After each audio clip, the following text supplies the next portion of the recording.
In October of 2009, not a month away from losing my 17-year-old son, Dylan, to suicide, I was on the back of one of my horses, staring down the 10 or 20-foot drop-off to my right, while on my left, the horse that I was following was struggling up a steep incline over 2.5-foot boulders. The Indian graves in Fort Valley, Virginia, are what legends are made of. And as that horse struggled and I glanced over the ledge, the thought that flashed across my mind was that I could not die here. My 19-year-old daughter, Kelly, who was attending Penn State at the time, needed me now more than ever. And thankfully, that horse actually came back and she bumped into mine, which helped her to regain her balance. She gathered herself and was able to jump up over the ledges to the top of the mountain. I calmly was able to turn my mare. We jumped up the steps and we made it to the summit. With heart pounding and trembling legs, I continued to ride across the peak of the mountain, and I barely noticed the stunning view around me as I regained my inner composure. We went on that day to win a top 10 endurance, 50-mile endurance horseback ride. And to this day, I credit that bold, opinionated, confident mare for saving my life, because if she had faltered, we would have gone over the edge. And you're probably thinking, what the heck are you doing?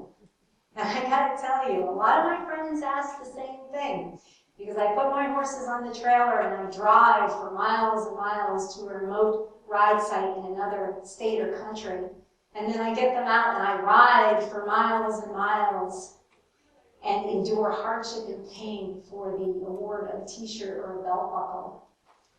At the age of 6 months, my father put me up on a horse for the first time, and he said that by the age of 1, I was able to maintain my balance. And when I wanted to ride, I'd plead, "Hang on, Daddy, hang on." Because what he would do is he'd put me up on the horse and he'd hand me a clump of mane. He'd tell me to hang on as someone led the horse, and he would grasp my leg and make sure that I didn't fall off.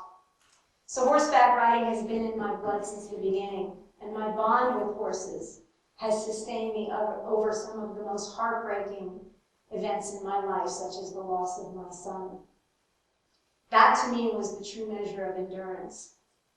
But what is endurance? According to dictionary.com, it is the ability or strength to continue or last despite fatigue, adverse conditions, or stress, and sometimes known as stamina.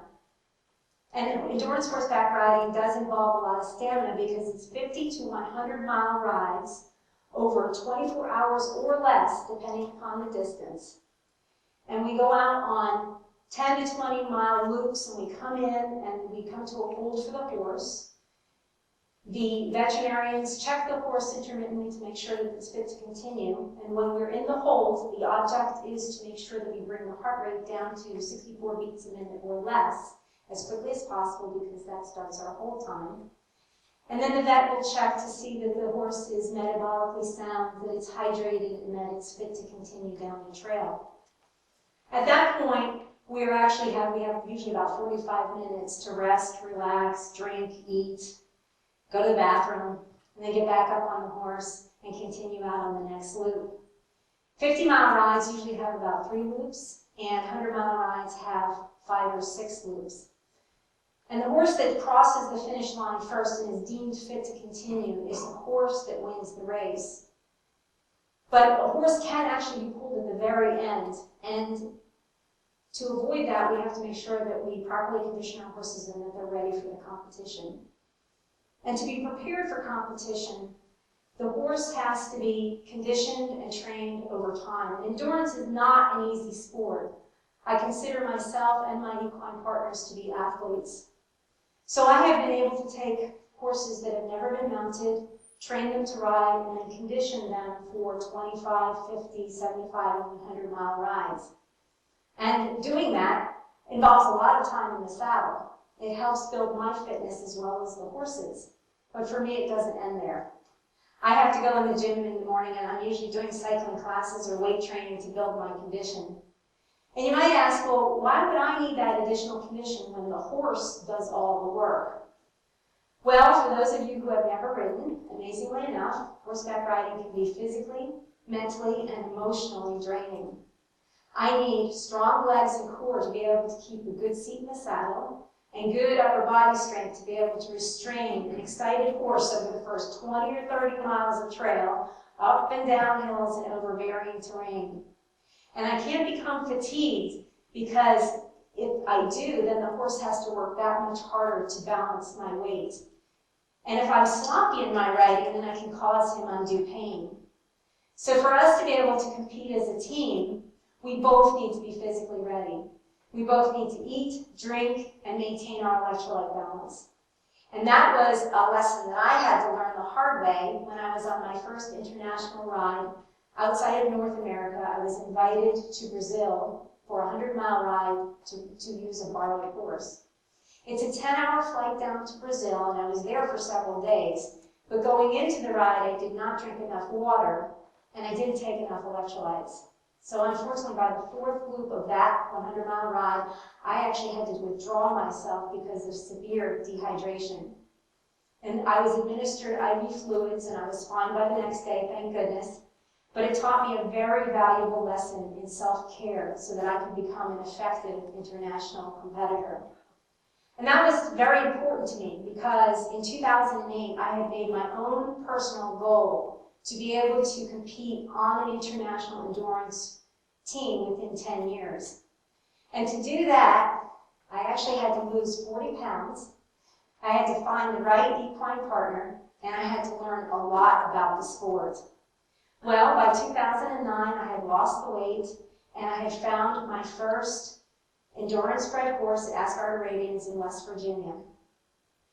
And he, at the time was only, this is actually the horse, he at the time was only 3 years old, and he would not see his first international competition for a qualifying event until he was 6. An FEI ride is something that's governed by Federal Equestrian International, and it's the governing body for all endurance international riding throughout the world. So I have him now, he's 9, and I also have his half-brother who is 8, and they're both passported horses, which means that they can ride outside of the United States. I have a 7-year-old who's just going into his first FEI competition in November, and I have a 4-year-old filly who is just going under saddle and planning to follow in her brother's footsteps. While I am passionate about the competition and I love my horses, I have to like the process. And the process for me is getting up early every morning, taking care of my horses, riding the miles, rehabilitating injuries, revisiting strategies of competition and training, and doing it day in and day out, sometimes rain or shine. And I gotta say, I love the process, and I'm very blessed to have horses in my life. There are days when I leave my accounting office, which pays for my horses in my competition, and I am just whipped. But I know that when I put the reins over the horse's head, my leg over his back, that the fatigue just melts away. And to ride a horse, one must be fully present. According to Ralph Waldo Emerson, he said that horseback riding is not a gentle hobby to be laid down and picked up like a game of solitaire. It is a grand passion, and it seizes a person whole. When it has done so, that person has to realize that their life has been radically changed. As I mentioned to you at the beginning, I lost Dylan in 2009, and that is probably the hardest thing that has ever happened to me in my life. Without my daughter and my horses, I don't know that I would have had the ability to heal. And I was relatively new to endurance riding at that time, so I didn't know many of the riders. They didn't necessarily know me very well, and they didn't know about my loss. I was actually able to go to endurance rides and escape the grief for a weekend and get just a tiny little bit of respite. So endurance has given me a lot of things, but one of them was the ability to withstand the anguish. And one of the lessons I learned at that time was I take my horses to a local multi-use state park in Jacobsburg, down by Wing Gap, and we have horses on the trails that we share with other users. I feel like I need to be an ambassador for the equine community because we want to be able to keep horses on those trails. So for the hikers and bikers, I'd always say hi and wish them a happy breeding. But after the weeks and months of losing my son, I was barely able to lift my head and offer a cordial greeting. And I always used to wonder before that how anybody could be so grumpy on the trail, because it's beautiful out there. And then I knew we don't necessarily see the battles that everyone is fighting. So endurance back riding is sometimes that, just enduring. And I'll give you an example. As a rainy, cold, miserable ride in the spring of 2014, I was riding one of my seasoned horses. And the only thing that kept me cantering down the trail as the rain was slashing me in the face was that he was riding so beautifully. And we'd come into the 45 degrees and we'd be shivering and cold, and we'd get back up on the horse and go back out on the loop on the next loop. And unfortunately, 5 miles from the end, he stepped through a metal culvert and cut his leg very badly. There's blood all over the place, and it's raining. So I was able to stop the blood, and we had to walk the last 5 miles back into the camp. And the veterinarian was able to sew him up, bandage him up, and take him home for my home vet to take a look at him, and then I rehabbed him for another month. And that's not to mention, this is the last 3 weeks of tax season, which to me is the completely harrowing time of the year.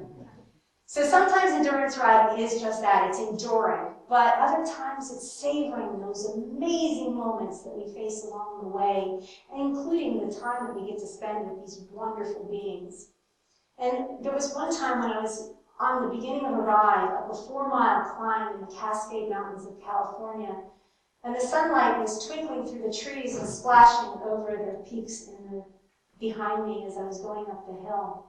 Or later that night, after I had finished my first 100-mile ride, and I was staring up at the star-studded sky, and I was so internally elated, even though I'd been riding for most of 24 hours. But that's life, isn't it? It's ups and it's downs and it's hardships and it's good times, and we learn from our trials and we bask in the apexes along the journey. And sometimes we just have to laugh at ourselves. In May of this past year, I had been living temporarily in North Carolina, conditioning my horses to present for the Pan American Endurance Selection Trial. And that was being held in Asheville, North Carolina. I arrived at the Biltmore Estates with 3 horses by myself. Because of scheduling conflicts, I wasn't able to get my crew there until Thursday. So that left Wednesday by myself with my horses to provide all of the care and get everything prepared. So early in the morning, I had to present my first horse to the selection committee, and that was Favor, and it went fairly well. And then a couple hours later, I had to present my second horse, Poet. And Poet's a tough horse. He's a big horse. He does everything in a big way, including getting totally vexed when he has to wait and he's been separated from his buddies. So knowing that they were running a little bit behind, I actually got there a little bit later, only to find that they weren't going to call us for another 45 minutes. Well, by the time they did, he was thoroughly annoyed. And unfortunately, he did misbehave for the veterinarians. Although this is something that I've worked specifically on with him. I've taken him to events by himself. I've taken him with a buddy, left the buddy on the trailer. I've done all kinds of things to set him up so that we can work on this issue. And sometimes it works, but on this given day, he wanted nothing to do with it. So the veterinarians were able to get through most of the exam of what they needed to do, and they worked with us, thank goodness. And the last thing that they had us do was the soundness, which is the trot off, and we have to trot off straight back and forth and around in a circle in each direction. Well, on the second circle, I tripped and fell flat on my face. And although my pride was decimated on the ground, I sprung up and I continued to run around the circle with the horse and ended in front of the veterinarians, I think hoping that they wouldn't have even seen it. And thankfully, they didn't really say anything, and I was internally mortified. They got through what they needed to do. The rest of the inspection was a blur, and I went back and I took my horses, I rode them, I did what I needed to do for the rest of the day. And at the end of the day, I was so totally exhausted, and I felt so incredibly defeated. I figured there is no way that could be selected, because one of the key areas is manageability of the horse, and if he cannot behave in the vet box, then he can be eliminated. So I figured my chances had been blown. Well, I got a good night's sleep, and the next morning, Thursday, I woke up and I said, you know what? This is my first time at a selection trial. I'm here to learn. I'm going to make the best of it. So my crew arrived, and my other rider, Emily, who was riding Favor, she got there, and we finished our preparations for the day. And by the end of the day, the worry was just lifted off my shoulders because the next day was ride day, and that's what I'd come here to do. I got to tell you, to ride a fit horse over a racecourse and finish in good condition is an amazing accomplishment. So the next morning, and most endurance rides are like this, where they all start in one, and it can be very chaotic. And I was very lucky to have a poet go into this at a nice trot with his friend Favor. We trotted through the first loop, and everything was going very well. We were back about 15 horses in a field of 40. And that was my plan because I felt that if we did a nice and steady ride, we'd be able to finish top 10. And sure enough, the horses were coming in and they were doing beautifully in the vet check.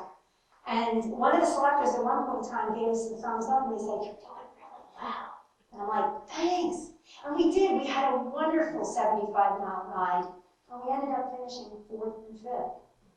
So I owe that largely to being relaxing, letting go of the outcome, and relaxing. And it actually helped the horses too, because when I relax, they relax.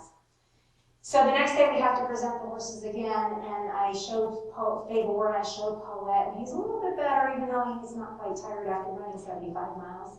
And this is the point where the veterinarians give you a list of things that they want you to work on, such as vet care, nutrition, and so forth. So the veterinarian is going through the list with me, and she says, "We want you to do this because we really like your horse."